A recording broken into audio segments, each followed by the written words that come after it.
Okay guys, so i-review natin itong panibagong token na ito guys, which is yung Sponge V2 token. So isa itong meme token na naka-base sa SpongeBob. Alam naman natin, based on the word itself, SpongeBob. No, so doon siya nakalagay, naka-base sa meme token. Pero disclaimer lang, they're not affiliated with Nickelodeon or sa creators sa SpongeBob. Pero hopefully hindi naman sila mag-copyright. So yun nga guys, Sponge V2 meme token. Alam naman natin guys, yung mga meme token may chance sila mag-explode dahil nga for the memes. No, at yung mga degenerates love nila yung mga memes guys. Baga bumibili sila ng mga token just for fun. No, nakita natin yun sa Pepe Coin, sa Dogecoin, or sa Bonk Coin, no? Mga meme token na sumasabog yung value dahil gusto ng tao na bilhin. Kung gusto yung SpongeBob, bilhin nyo to. No? Parang ganun. So yun guys, meron silang Sponge token na na-release na before pa. Ito, Sponge V2 lang to, yung coming soon na. Yung ila-launch nila bago. Pero yung Sponge token, nag-launch na to dati at nag-pump siya ng 100 times pa. No? So yung V1 launch price niya is $0.0000025 at nag-increase siya up to 3,000%. So ganun lang naman at papayito ko sa inyo guys na totoo yun. Sponge V1 token,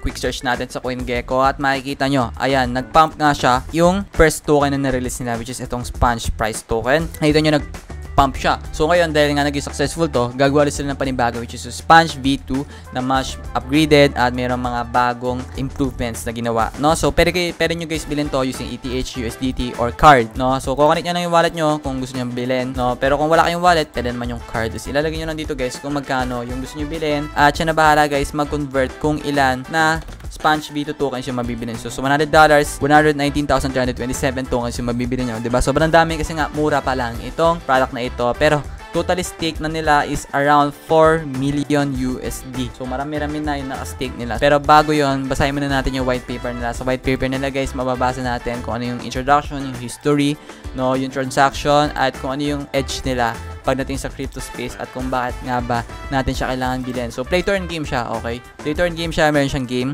meron siyang free and paid version na coming soon pa.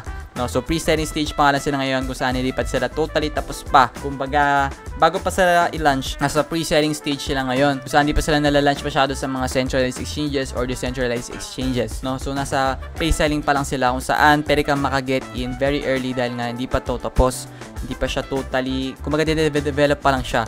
No, so maganda yon.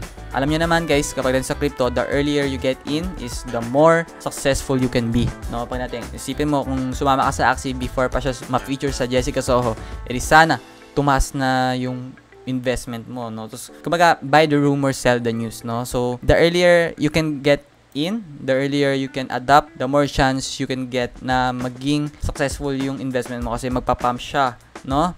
Lalo na pag sumikat na yung tokens. Katulad nga nito, yung Sponge token na to. So, kung nag-in ka dito, siguro nandito ka na at pwede ka na magbenta ng token mo, edi nag-profit ka na sobrang laki, di ba? So, ngayon, pre-selling sila, hindi pa masyado tapos yung kanilang project, pero pwede mo na bilhin yung kanilang token and this is how, no? So, para siya bilhin, no? Yun nga, ito lang naman, want to bridge your Sponge token. So, pwede rin naman na kung gusto nyo bilhin, i-bridge yung Sponge token nyo. Kasi nga, Sponge V2 to eh. Kung may nabilang ay Sponge, pwede nyo siya i-bridge, no? So, dito, ito yung way para i-bridge siya. Nandito sa part na to. Okay, stake V1 for V2, buy to stake, at soak up for Sponge V2. So, yan yung way para ma-bridge.